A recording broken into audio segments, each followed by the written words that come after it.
My name is Elias Acosta. I'm a director cinematographer.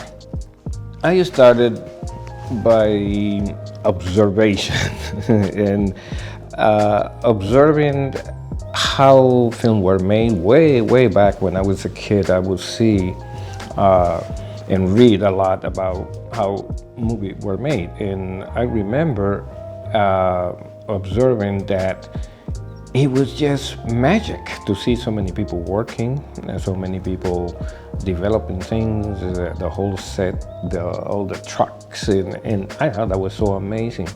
So by observing that early on in my life, I said, I want to do that. That's what I want to go as a career. And so as I grew up, I should have been a baseball player in the Dominican Republic or a doctor or something, but you never know where life is going to take you. And what I wanted to be was, I wanted to create stories. I wanted to show people how story can change their lives. And even to this day, I still believe that. And so after finishing high school, I went to college and I got my education. It was a communication degree, but then I went into grad school and got my formal education in directing and cinematography. And that's what stayed with me, and that's been my career. And so it's been a great venture throughout the years, and there is more to come. I do filmmaking and cinematography because it's a joy. I mean, it's a freedom to create. And I think if you have the freedom to create and you have passion about it, then that's it. I mean, you found your own. And I think when you go through looking through a lens when setting up a scene, it could be a simple subject or it could be a very complex visual effects shot.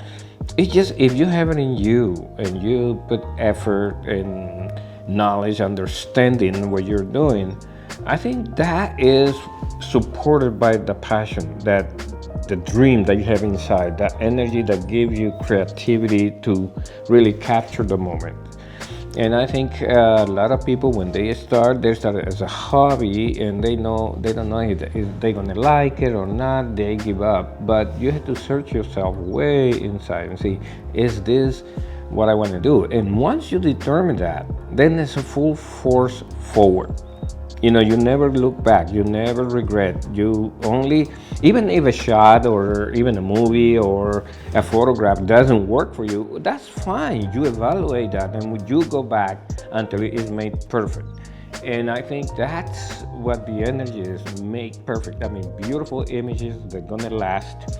And that's what we really educate ourselves all the time. We observe and evaluate and look at the images. We observe the surrounding nature. I mean, there's a lot of information around us that we can take in order for us to work in our field. And that's why you see so many great images out there with people, very talented people. But you start with a passion, what you love. And what you love is what you're going to give to people. And when you love people and you give what you love, it's a perfect fit.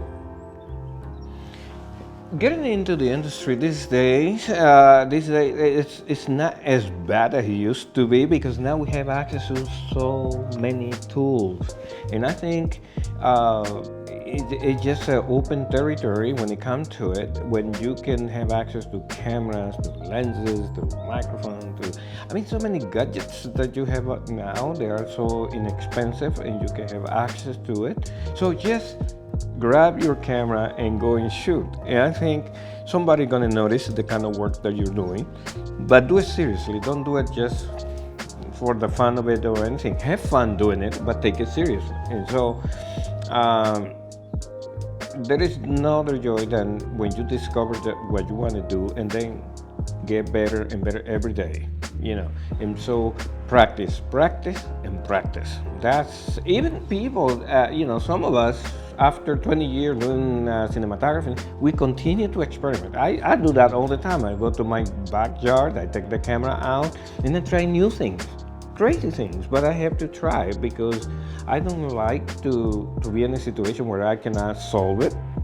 So when they call you to a movie as a cinematographer, you have to solve a lot of problems, really, and it's a lot of responsibility over you.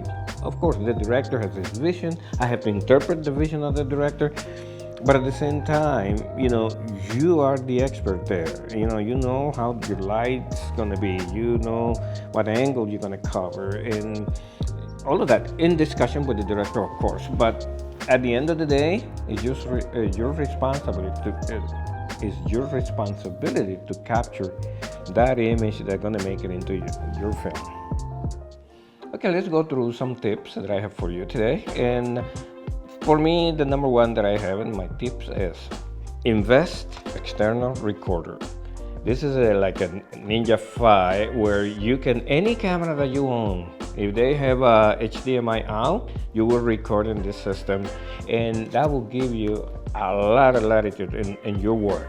So you have a straight 4K, 60, and even there's a new 8K. So now, see, by acquiring something like this, and this is not a commercial, I'm just saying something practical, is that add to your arsenal a material that you can use, or a machine that you can use even in filmmaking, real serious stuff, and the quality is awesome. So I would always have an external recorder working with the internal cards of the camera. So it doesn't matter which camera, this all can be attached. So that's one thing that you want to do. And after that, immediately back up your film material. Whatever you film, your footage and everything, make a backup immediately, okay? Because things happen. In the digital world, it's not a perfect world. Something can be corrupted and then you're stuck. So you always, right after shooting, make a copy. Tip number 2. The camera that we have today, are cameras they can adapt easily by investing in it and create a bigger camera. For example, what I have done with my Fuji X3 is I got a mount, and this mount is PL mount. And what it does is now in my camera I can mount cinema lenses. No matter which cinema lens in the industry is a PL mount, it will do it. And so for very small investment, now your camera become a monster. Remember, lenses are the key to great image.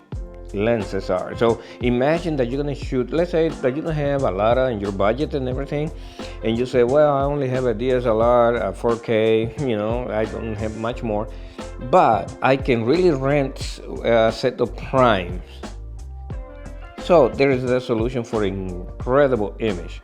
So that's tip number 2. Invest in a PL mount for your camera, and you'll be surprised what you can get. Tip number 3, filter and matte box. Those are very important too. This is a small one that I put in my camera with the lenses, but usually when I shoot a movie, I have a huge matte box with all the filters and everything that go with it. Because this is to control, any imperfection of the light coming into the lens. So it's not just a box that looks cool in front of the camera, but you really have to learn how to use it, how to cut flares and all of that. And filter, very, very important, the filter that you use, because it's going to affect your image. So a set of NDs is important, and it depends on what steps you want. And really, you'll see how your images start improving, and make it more cinematic, because then you can wide open your lens and cut on light, and then the depth of field gets very shallow. So it's important to have it, and then you have a different look. Very easy, little depending on your camera you want to do, you buy a matte box and a set of filter, and that brings your image a little bit higher. Tip number 4. For some of you out there that work in digital, you don't think it's important to have a light meter or a colorimeter, because they say, no, I can see on the monitor and everything, and that's cool. Remember one thing, exposure is everything. And sometimes what you see is not what you get. Sometimes, when you go, you think you're seeing something nice, and then you go to the editing room and you see your levels are all over the places. It look good in the camera, but then and the box doesn't look as well. So sometimes it's good to have in your arsenal light meter or color meter, because that way you keep the temperature right where it's supposed to be of the light, and also your exposure, which really I cannot address anymore about exposure. Understanding exposure for video, for camera, for still photography, that's essential, right? Because for video, this is the problem. Sometimes people in video don't pay good attention to it. That's for photographer. No. It still is a photography. So videography or cinematography is capturing 24 frames per second, right? Instead of 1 frame at a time, like in still photography. So you still have to educate yourself to really understand all the variables that are in your camera and the elements that affect your image. For those who like to experiment, I think,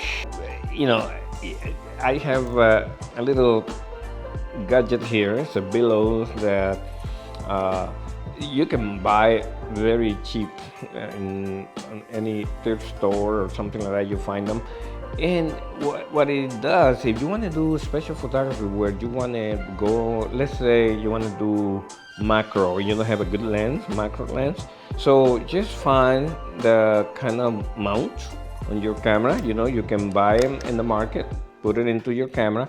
Now you have a billow and you put it to your camera, and what happens is you can put the lens that you want, and now you control that lens. The depth of field go crazy, go the other way, and then you can go really, really, really close, and you can have incredible macro photography done with this.